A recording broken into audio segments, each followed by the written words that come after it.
Hello everyone, today we're going to talk about the reorganizing the HRM function. In order to talk about this, we need to learn new types of HR groups. According to Dessler, there are 4 types of HR groups. The first one is transactional, the second one is corporate, the third one is embedded, and the fourth one is centers of expertise. The transactional HR group uses call centers and outsourced vendors for day-to-day HR support on matters such as changing benefit plans, employee assistance programs to all of the company's employees. The corporate HR group focuses on giving top management advice on the top-level matters such as explaining the personnel aspects of the company's long-term strategic plan. The embedded HR group places HR professionals in departments like sales and production to provide HR assistance to those departments' needs.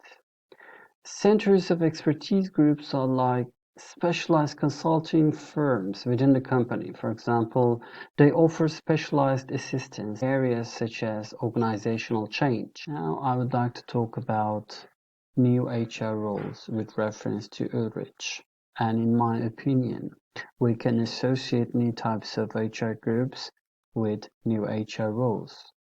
For example, transactional HR group can be associated with administrative expert role, or corporate HR group type can be associated with business partner HR role. When it comes to embedded HR groups, it's a little bit tricky because there is no direct association, but in my opinion, we can combine both employee champion function and administrative expert function, because when it comes to embedded HR function, instead of creating a separate HR department, we are moving HR specialists, HR professionals within a line department such as production. So those HR professionals can play the role of both employee champion and administrative expert. When it comes to centers of expertise, we can associate this HR group with change agent HR role. Now I would like to talk about the classification of Ulrich in a detailed manner. But before that, I would like to remind you of the fact that Ulrich wrote this article in 1998, but later on he developed this framework and upgraded the classification. But in my opinion, it is more beneficial for beginners to start with this classification. It is more useful for you to learn those HR functions primarily.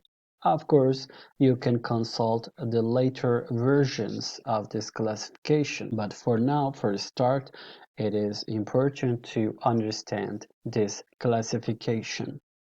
Administrative expert function is rather a traditional function because it deals with daily routines in order to increase efficiency and effectiveness, to produce better, faster, and cheaper HR processes.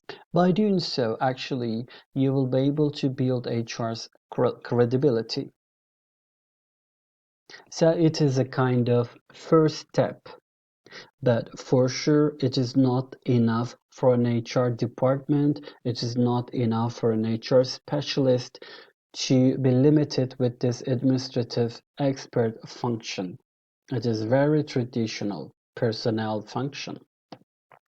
Second function is a very important employee function. So the employee champion acts as a voice for employees. So in this sense, you are a kind of a bridge between employees and employers. In this role, you are providing an assistance, you are providing a counseling to employees. So you're a kind of bridge between employees and employers.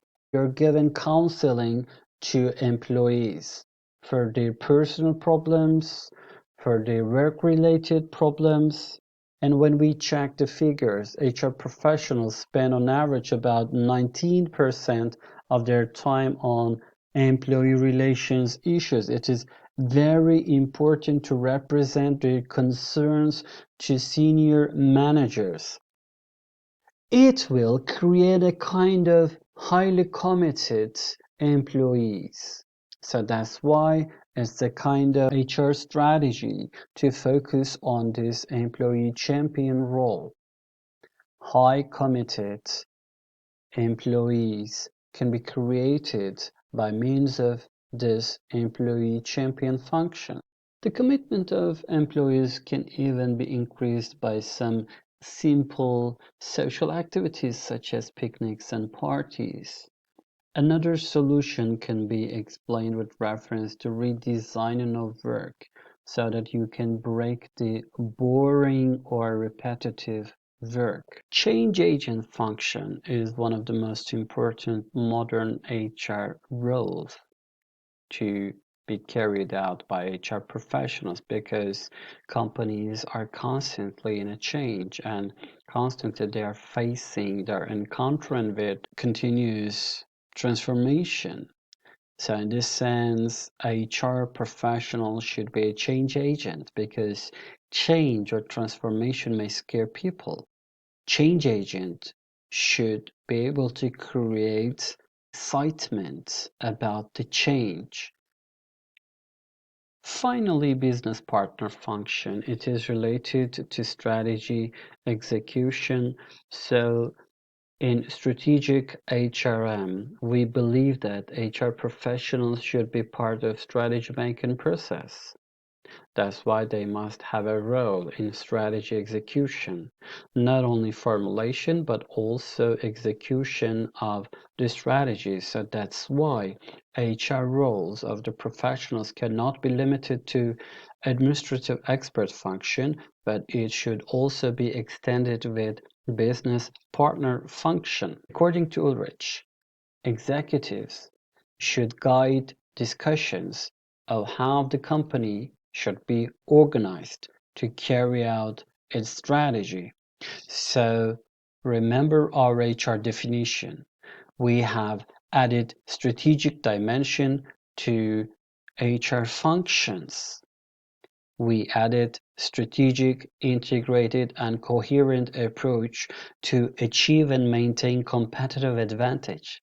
So directly related with that definition, we should be able to include business partner function in HR role. We should bring business partner role into HR departments, and HR professionals should be able to carry out business partner function. That means HR department, HR professionals should become a partner with senior and line managers in strategy executions.